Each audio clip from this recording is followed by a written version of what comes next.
Bienvenue au culte en ligne de l'Église protestante unie de Versailles.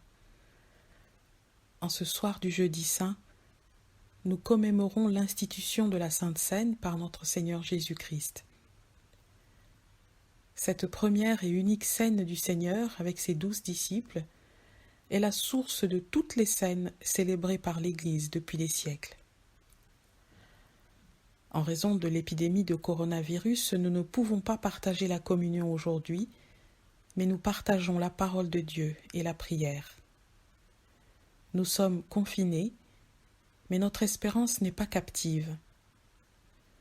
Dans la prière et la repentance devant le Christ, nous accueillons son amour et méditons ce qu'il a fait pour nous. Dans la reconnaissance à Dieu, nous préparons nos cœurs à accueillir la joie de Pâques. Que la grâce et la paix de Dieu descendent sur vous, sur vos familles et vos proches. Louons Dieu avec le psaume 111. Louez l'Éternel.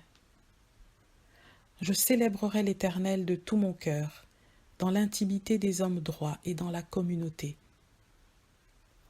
Les œuvres de l'Éternel sont grandes, recherchées par tous ceux qui y prennent plaisir. Son action est éclat et magnificence, et sa justice subsiste à jamais. Le commencement de la sagesse, c'est la crainte de l'Éternel. Ils ont du bon sens, tous ceux qui s'en inspirent. Sa louange subsiste à jamais.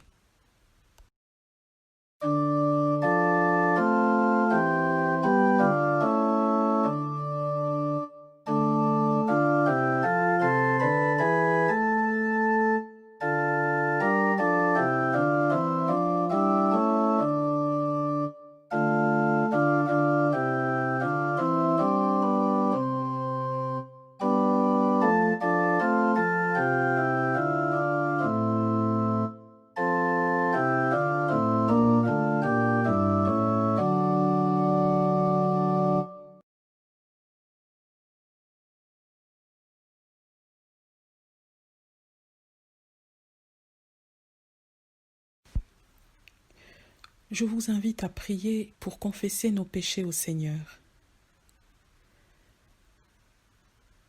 Notre Dieu, nous confessons devant toi le Tout-Puissant tous les péchés et les fautes que nous avons commis en pensée, en parole et en acte, tels que tu les connais et tels que nous ne pourrons jamais les connaître suffisamment. Nous te prions dans ta grande miséricorde et pour l'amour de ton Fils Jésus-Christ, notre Seigneur, de nous faire grâce et de nous pardonner. Viens nous donner la force de ton Esprit Saint, afin que nous puissions accomplir ta volonté. Amen.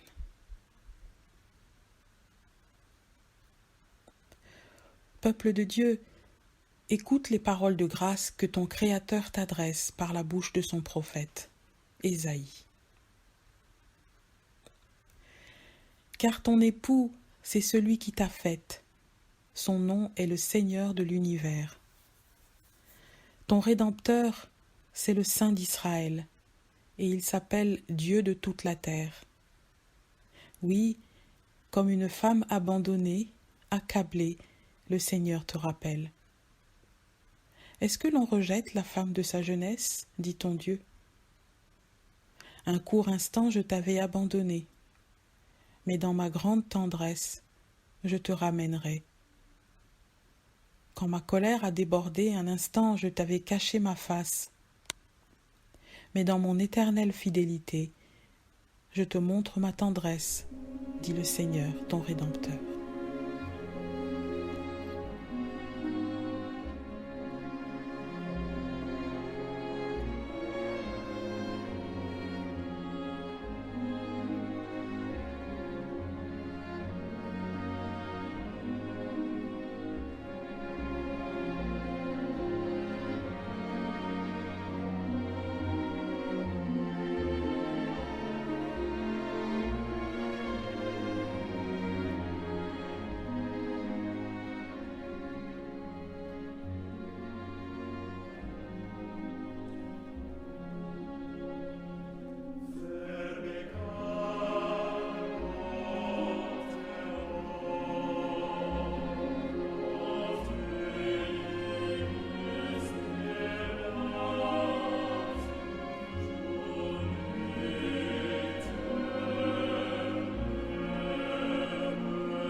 Comme au soir de la Passion, le Christ a voulu prier avec ses disciples, nous nous inclinons dans la prière avant de méditer la parole de Dieu.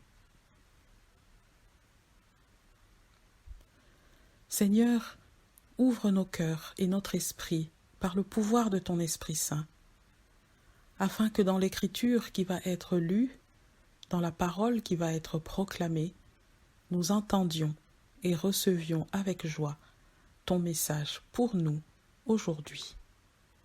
Amen. La lecture biblique de ce jour se trouve dans l'Évangile de Matthieu au chapitre 26. La péricope est un peu longue, mais tellement riche d'enseignements. Nous vous proposons de la lire à plusieurs voix, avec 2 méditations courtes. Évangile selon Matthieu, chapitre 26, versets 26 à 29. Pendant qu'il mangeait, Jésus prit du pain. Après avoir prononcé la bénédiction, il le rompit et le donna aux disciples en disant « Prenez, mangez, c'est mon corps. » Il prit ensuite une coupe. Après avoir rendu grâce, il la leur donna en disant « Buvez-en tous, c'est mon sang, le sang de l'alliance, qui est répandu en faveur d'une multitude pour le pardon des péchés. Je vous le dis, je ne boirai plus désormais de ce fruit de la vigne jusqu'au jour où je le boirai avec vous, nouveau, dans le royaume de mon Père. »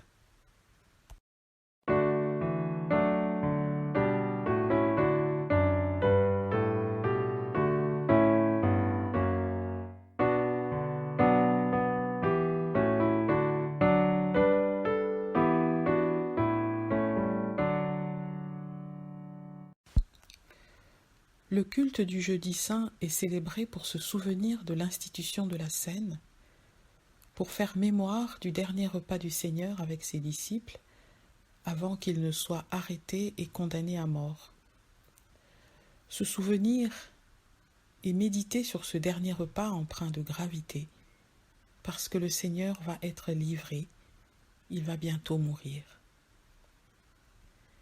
Mais ce dernier repas est aussi un sujet de joie, car le Seigneur rassemble ses disciples et les nourrit. Et c'est bon d'être en sa présence. C'est bon de voir que le Maître prend soin de chacun. Personne n'est laissé tout seul, pas même Judas qui a trahi. Les 12 disciples sont bien présents, comme il est mentionné au verset 20. Tous sont réunis autour du Seigneur. Et avec le confinement, nous comprenons mieux la joie et le privilège immense que les disciples avaient eu ce soir-là de pouvoir se retrouver, voir sa famille, ses amis, manger ensemble, rire, bavarder, partager la joie de vivre, dire des choses qui sont importantes pour nous. Tout cela est devenu compliqué depuis ces 3 semaines où nous sommes confinés. Joie et gravité. Joie du repas en présence du Seigneur, mais aussi gravité des paroles du Christ qui annonce ses souffrances et sa mort par le pain et le vin partagés. Joie d'entendre la promesse du Seigneur qui leur garantit qu'il boira le vin nouveau avec eux dans le royaume de Dieu. Mais l'heure est grave, parce que cette joie à venir n'est possible qu'en passant par le calvaire de la croix. Pour la première fois dans notre vie chrétienne, l'Église de Jésus-Christ, dans le monde et dans toutes les dénominations, ne peut pas se rassembler pour partager le repas du Seigneur à cause de l'épidémie de coronavirus. Le sacrement qui est au cœur de la proclamation de l'Évangile ne peut plus être administré pendant un certain temps. Et cette situation est déroutante. Mais nous ne sommes pas seuls. Le Seigneur est avec nous. Et il n'est pas de meilleure communion que celle qui nous unit au Christ Sauveur. À cause du coronavirus, le corps du Christ est privé de communion. Ça fait penser aux vases de purification des noces de Cana dans l'évangile de Jean. Les vases sont couchés. Ils gisent par terre comme des morts qui attendent de reprendre vie. Les vases sont vides, attendant d'être à nouveau remplis par le Seigneur pour retrouver leur fonction. Nous sommes un peu comme ces vases de Cana, figés dans le temps, attendant que Dieu, dans sa grâce, mette fin à l'épidémie et que nous puissions à nouveau nous rassembler, faire communion et être remplis de la joie du Seigneur. Le vin nouveau que Jésus promet à ses disciples au cours du dernier repas, le bon vin qui réjouit les convives de la noce à Cana, c'est son sang qui va couler à Golgotha pour le salut de la multitude. C'est le sang de l'alliance qui va être répandu pour que les pécheurs obtiennent le pardon. Tous les pécheurs. C'est pourquoi le Seigneur dit « Buvez-en tous ». Buvez, recevez, accueillez en vous le signe de la grâce qui est manifesté par Jésus-Christ. Rappelez le souvenir de cette grâce infinie en partageant la coupe qui est donnée pour tous les pécheurs, pour ceux qui estiment qu'ils n'ont rien ou pas grand-chose à se reprocher, et pour ceux qui croulent sous le poids de la culpabilité, pour ceux qui ont fait des bêtises, des erreurs qu'on peut rattraper, et ceux qui ont commis l'irréparable. À tous, le Christ dit « Buvez ». Là est la joie de tout pécheur, dans cette invitation du Sauveur qui nous dit que nous avons tous le droit de boire à sa coupe. Nous avons tous besoin de boire. Et il nous tend la coupe avec amour, sans juger. C'est la joie d'être accueilli, aimé, pardonné. C'est la joie du Christ qui nous annonce que toute personne qui vient à lui peut être sauvée, même si elle a commis de grands péchés. Vous tous, habitants de la terre, venez au Sauveur. Il vous aime et il vous attend. Il a préparé pour vous la coupe d'un salut éternel et il vous l'attend aujourd'hui. Prenez et buvez-en tous, qui que vous soyez. C'est le sang de Jésus, c'est le signe de son amour sur vous, pour vous. Amen.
Lecture de l'Évangile selon Matthieu, chapitre 26, versets 36 à 75.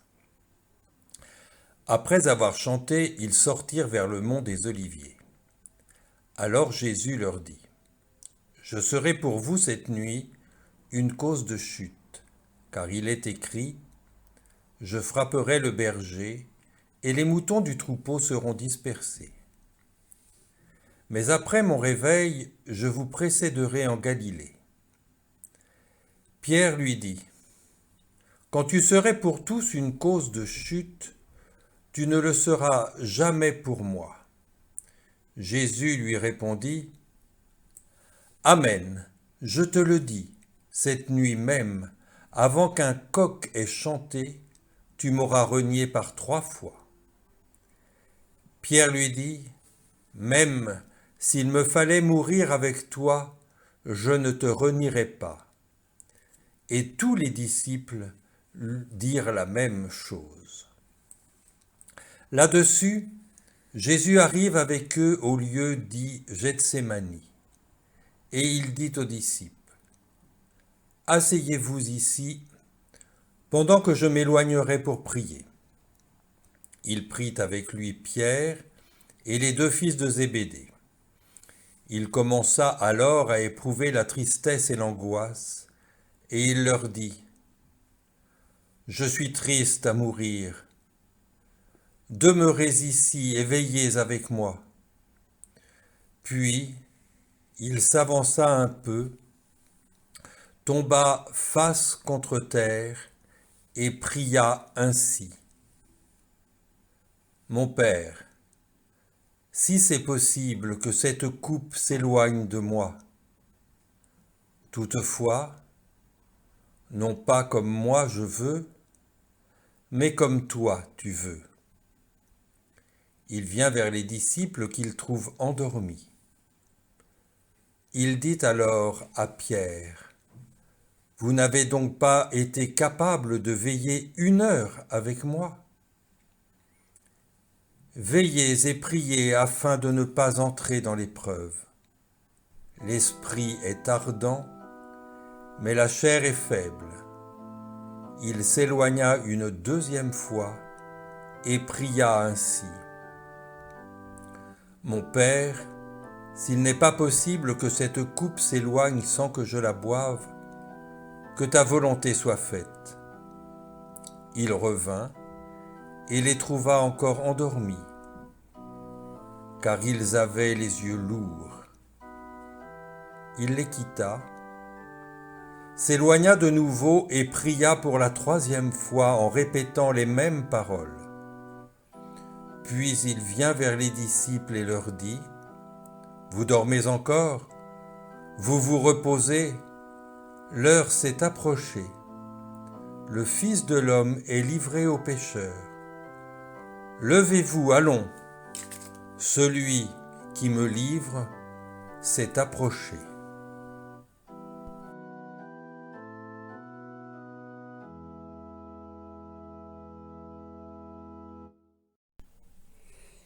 Il parlait encore quand Judas, l'un des 12, arriva, et avec lui une grande foule armée d'épées et de bâtons, envoyés par les grands prêtres et par les anciens du peuple.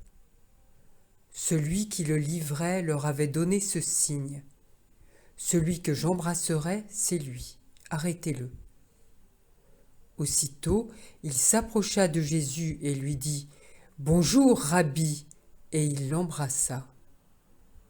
Jésus lui dit, « Mon ami, ce que tu es venu faire, fais-le. » Alors ces gens s'avancèrent, mirent la main sur Jésus et l'arrêtèrent. Un de ceux qui étaient avec Jésus étendit la main, tira son épée, frappa l'esclave du grand prêtre et lui emporta l'oreille. Alors Jésus lui dit, « Remets ton épée à sa place, car tous ceux qui prennent l'épée disparaîtront par l'épée. Penses-tu que je ne puisse pas supplier mon Père qui me fournirait à l'instant plus de 12 légions d'anges? Comment donc s'accompliraient les Écritures d'après lesquelles Il doit en être ainsi. À ce moment, Jésus dit aux foules, « Vous êtes sortis pour vous emparer de moi avec des épées et des bâtons, comme si j'étais un bandit. Tous les jours, j'étais assis dans le temple pour enseigner, et vous n'êtes pas venus m'arrêter.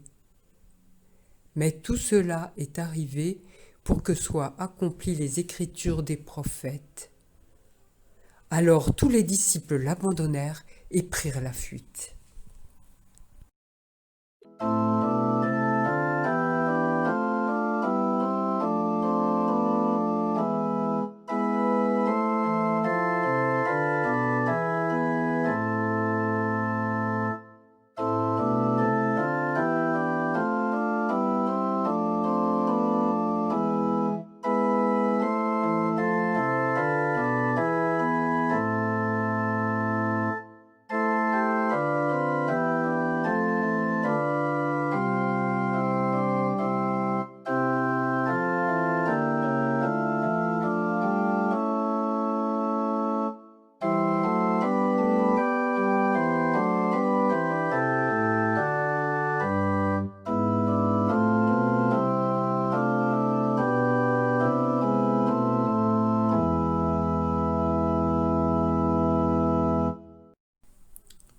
Ceux qui avaient arrêté Jésus l'emmenèrent chez le grand prêtre Caïphe.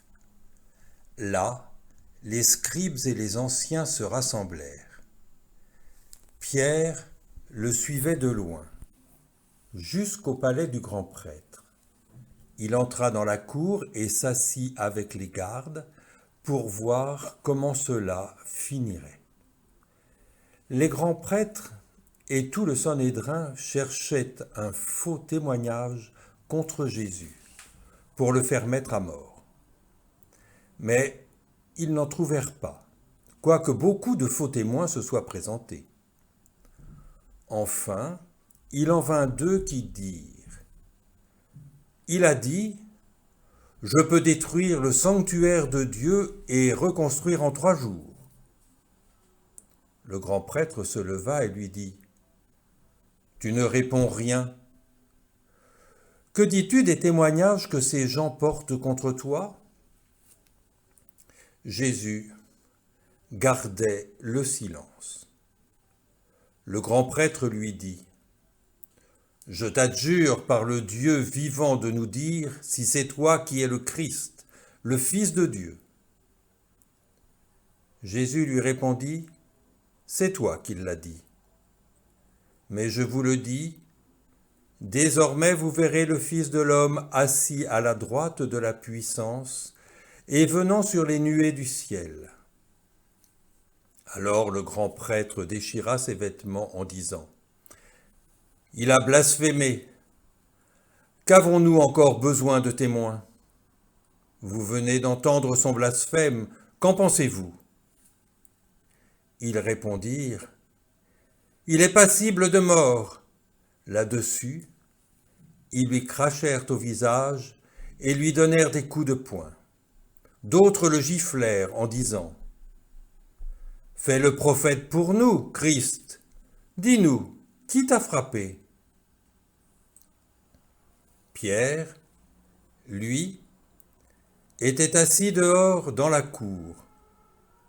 Une servante s'approcha de lui et dit « Toi aussi tu étais avec Jésus le Galiléen. » Mais il le nia devant tous, en disant « Je ne sais pas ce que tu veux dire. » Comme il se dirigeait vers le porche, une autre le vit et dit à ceux qui se trouvaient là « Il était avec Jésus le Nazoréen. » Il le nia encore en jurant « Je ne connais pas cet homme. » Peu après, ceux qui étaient là s'approchèrent et dirent à Pierre « Vraiment, toi aussi tu es de ces gens-là, ta façon de parler le montre bien. » Alors il se mit à jurer sous peine de malédiction « Je ne connais pas cet homme. » Aussitôt, un coq chanta.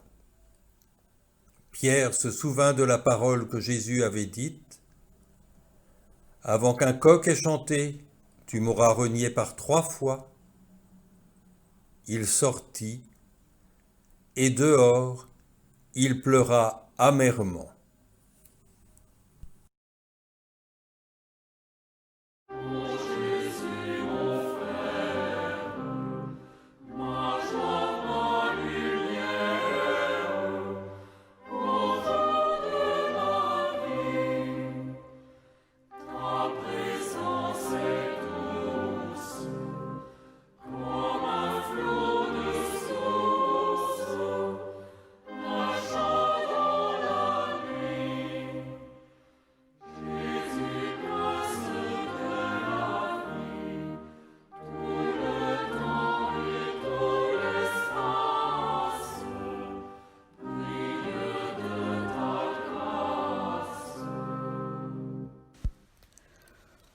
L'homme peut-il accepter d'être aimé de Dieu, d'un amour qu'il est incapable d'imiter et qui dépasse tout ce qu'il peut concevoir? Accepter qu'on est aimé d'un amour qui a conduit un homme au sacrifice, un homme innocent, qui aimait tellement l'humain son frère qu'il y a laissé la vie sans rien demander en retour. Accepter qu'on est aimé avec nos pires défauts, avec ce que nous pouvons avoir de méchant, de cruel. Accepter que quelqu'un dans le ciel nous connaît tels que nous sommes, et malgré tout il nous aime, sans l'ombre d'une hésitation, sans y mettre de conditions, sans mesure. Accepter qu'on est aimé de Dieu, un point c'est tout. Voilà un des messages forts que nous pouvons entendre dans le récit de la trahison et de l'arrestation du Seigneur Jésus. L'amour de Dieu est d'une telle profondeur que nous sommes incapables d'aimer comme lui. Nous ne pouvons que recevoir avec une humble reconnaissance cet amour de Dieu qui s'est donné en Christ à Golgotha.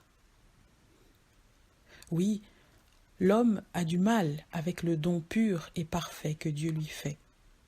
Nous avons du mal avec le don sans retour, un don qui ne nous coûte rien, mais qui coûte à Dieu ce qu'il a de plus cher, la vie de son Fils. Les disciples veulent prouver à Jésus qu'ils l'aiment en retour et qu'ils sont prêts à tout pour lui, prêts à mourir s'il le faut. Et ils se mettent à faire de grandes déclarations comme celle de Pierre. « Jamais je ne te renierai. Tous peuvent t'abandonner, moi, jamais. » En d'autres termes, « Seigneur, je veux répondre à ton amour en sacrifiant ma vie, ma famille, ma carrière professionnelle, en sacrifiant tout pour toi. » Jésus modère aussitôt l'ardeur de son disciple. « Toi, tu te sacrifierais pour moi? Pas plus tard que cette nuit, tu vas me renier. Avant le chant du coq, avant le lever du jour, tu m'auras renié par 3 fois. » Les grandes déclarations sont oubliées dans la nuit même. Car voici le Seigneur priant tout seul à Gethsémani, pendant que ses disciples dorment, trop fatigués pour veiller une seule heure avec leur maître bien-aimé. Et bientôt, ils seront trop inquiets pour leur propre vie, au point d'abandonner Jésus et de prendre la fuite. Ceux qui formaient le groupe des 12, ceux qui ont mangé et bu avec Jésus, ceux qui étaient les intimes du Seigneur, ses proches collaborateurs, les voilà tous dispersés, comme le Seigneur l'avait annoncé. Dans la confusion et la panique de cette nuit mémorable où Jésus est arrêté, il ne reste plus personne aux côtés du Fils de l'homme. Plus personne pour dire « Nous t'aimons Seigneur, nous ne te renierons jamais ». plus personne pour soutenir le Christ qui est livré. Mais tout cela, le Seigneur le savait. Il a déjà accepté qu'il en soit ainsi. Et il a déjà pardonné à ses amis parce qu'il les aime. Et c'est ce qu'il a voulu leur dire à travers l'institution de la scène. Dans le pain, image de son corps livré en sacrifice, pour que le châtiment qui donne la paix retombe sur lui et non sur ses amis, sur lui et non sur l'homme pécheur. Dans le pain partagé, Jésus dit à ses amis que l'amour de Dieu est premier. Dans le vin, image du sang versé, le sang de l'agneau sacrifié qui montre que le prix est payé, la dette est effacée, la paix est retrouvée. Dans le vin distribué à tous, Jésus dit à ses amis que le pardon est premier. L'amour et le pardon de Dieu s'élèveront toujours plus haut que nos offenses. Nous le voyons avec les prêtres qui se sont donné beaucoup de mal pour faire crucifier Jésus. Ils l'ont combattu publiquement, ils l'ont piégé, ils ont soudoyé son disciple, ils ont fait usage de la force. Et tandis qu'ils tiennent le Christ entre leurs mains, les plus pieux d'entre tous, des prêtres qui ont consacré leur vie à Dieu et qui sont censés savoir ce qu'est l'amour du prochain, des prêtres, les voilà qui se laissent aller aux pires bassesses. Ils lui crachèrent au visage et lui donnèrent des coups de poing. D'autres le giflèrent en disant « Fais le prophète pour nous, Christ, dis-nous qui t'a frappé. » Mais à tout cela, le Seigneur ne répond rien. Son amour pardonne et supporte tout jusqu'au bout.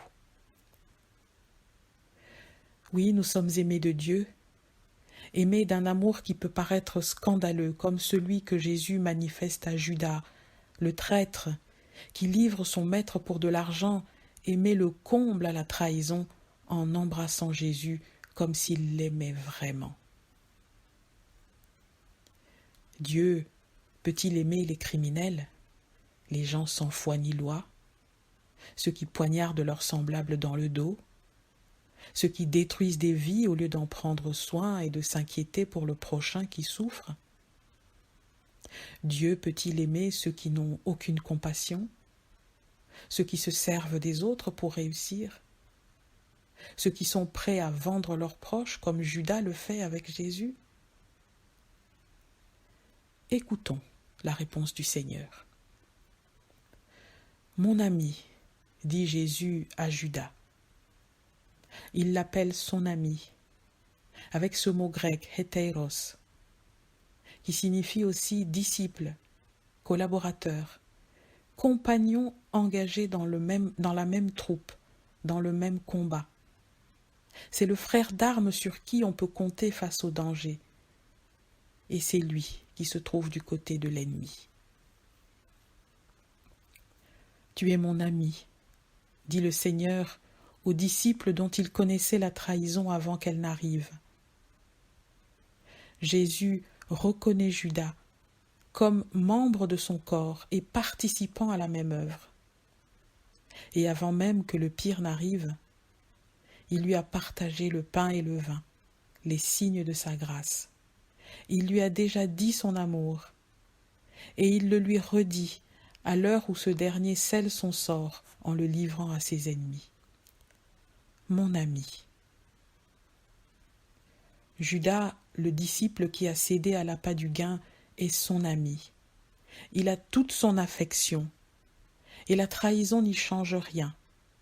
Il est aimé de Dieu, comme Pierre, qui brille ce soir-là par une attitude totalement contraire à ce qu'il avait dit un peu plus tôt. Lorsque Jésus est conduit devant le tribunal religieux pour être jugé par les grands prêtres, Pierre, qui est resté dans la cour, est identifié par 3 fois comme disciple de Jésus. et il comprend vite comment ça va finir. Lui aussi va être arrêté, jugé, condamné. Alors Pierre revient sur sa parole par 3 fois. Lui qui disait que jamais il ne renierait, affirme et jure par 3 fois qu'il ne connaît pas l'homme qu'on appelle Jésus, le Nazoréen. Jésus n'est plus le Maître et le Seigneur. Il n'est plus le Christ qui a les paroles de la vie éternelle. Il n'est plus qu'un homme abandonné par les siens. Et Pierre, le disciple qui aimait Jésus et qui jurait de mourir pour lui, de mourir avec lui, Pierre, le disciple plein d'assurance, n'est plus qu'un homme fatigué et tremblant de peur, qui sauve sa vie en reniant le Christ. Il apprend, en versant les larmes les plus amères de sa vie, qu'il n'avait rien à prouver. Il avait juste besoin d'accepter que le Seigneur l'aime et lui a pardonné sa trahison. Il en est ainsi pour nous aujourd'hui. Si nous acceptons d'être aimés par le Seigneur, d'un amour que nous ne pouvons pas rendre, nous pourrons alors à notre tour aimer nos semblables sans rien attendre, même pas pour être aimés en retour. Aimer les autres, simplement parce que Dieu nous a aimés le premier et met en nous son esprit d'amour. En Jésus-Christ qui a donné sa vie, nous sommes aimés de Dieu d'un amour sans égal. C'est cet amour que nous sommes appelés à proclamer, à vivre, à témoigner dans le monde chaque jour que Dieu fait. Amen.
Je vous invite à confesser la foi chrétienne avec les mots du pasteur Martin Luther King.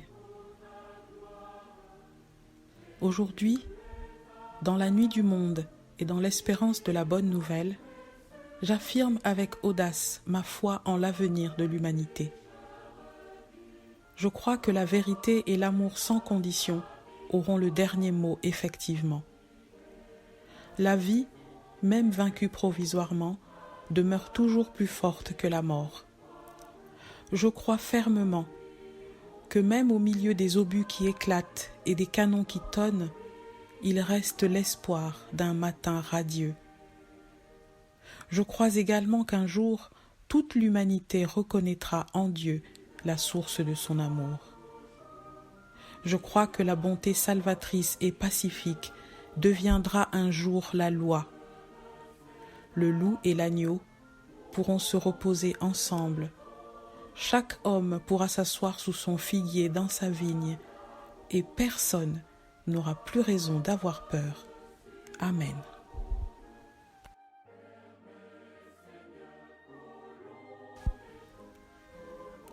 Nous prions à présent les uns pour les autres et pour le monde.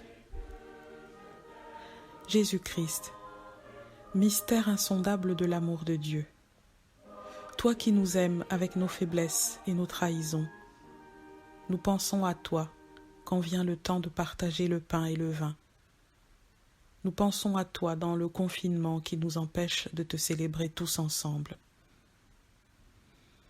Merci Seigneur, pour ton amitié fidèle qui soutient notre existence, même quand notre foi assoupie ne sait plus veiller avec affection sur nos semblables.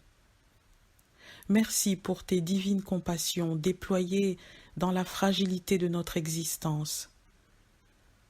Si nous ne sommes pas réunis physiquement, nous demeurons en communion de cœur avec nos frères et nos sœurs de la communauté et du monde entier. Et toi, notre Sauveur, tu es au milieu de nous, quel que soit le lieu où nous sommes. Seigneur, tu es au sein de ton peuple celui qui vient, en ce temps de Pâques, pour fortifier les malades et apporter la guérison, pour consoler ceux qui pleurent et rendre l'espérance aux personnes endeuillées, pour redonner courage à tous ces héros du quotidien grâce à qui le confinement est possible. Seigneur, donne aux gouvernants la sagesse de gérer cette situation mondiale difficile. Accorde à ton Église, au-delà de ces circonstances inédites, de proclamer avec force et joie que tu es le vivant qui donne la vie au monde. Gloire te soit rendue, notre Dieu, pour ton amour qui n'a pas de fin. Amen. Chers amis, nous arrivons à la fin du culte et nous vous rappelons que vous pouvez faire un don à l'Église en ligne sur le site de notre paroisse. Il suffit de flasher le code QR qui apparaît au bas de la page. Vous pouvez également envoyer votre chèque à l'ordre de l'Église protestante unie de Versailles. L'adresse postale est 8 rue de la Porte de Buc à Versailles.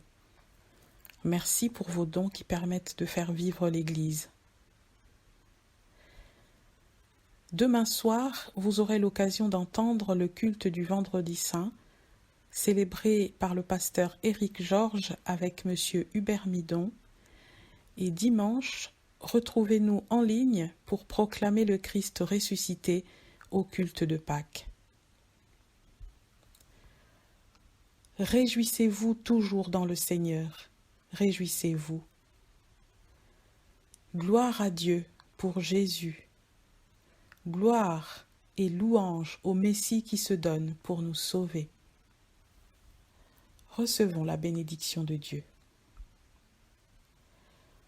Le Dieu qui nous a donné un Sauveur, le Dieu qui est la source de notre salut, vous bénit et vous garde.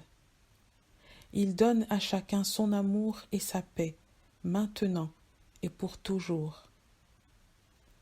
Que la grâce du Seigneur Jésus-Christ soit avec votre esprit. Amen.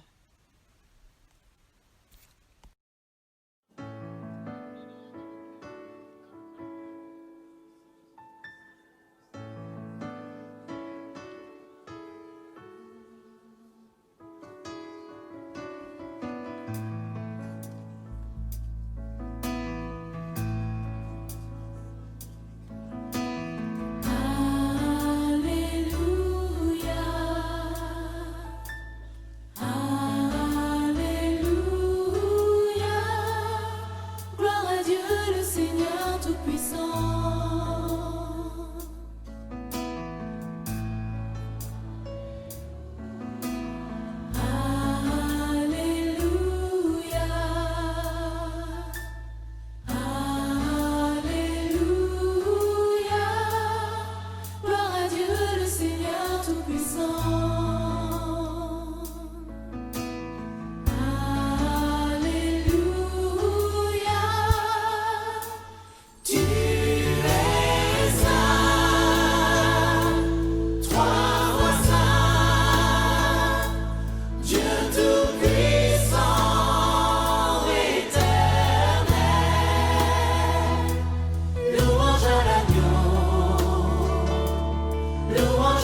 Gloire à Dieu le Seigneur Tout-Puissant.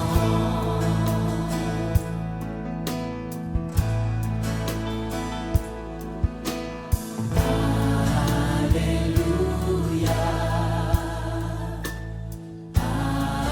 Alléluia. Gloire à Dieu le Seigneur Tout-Puissant.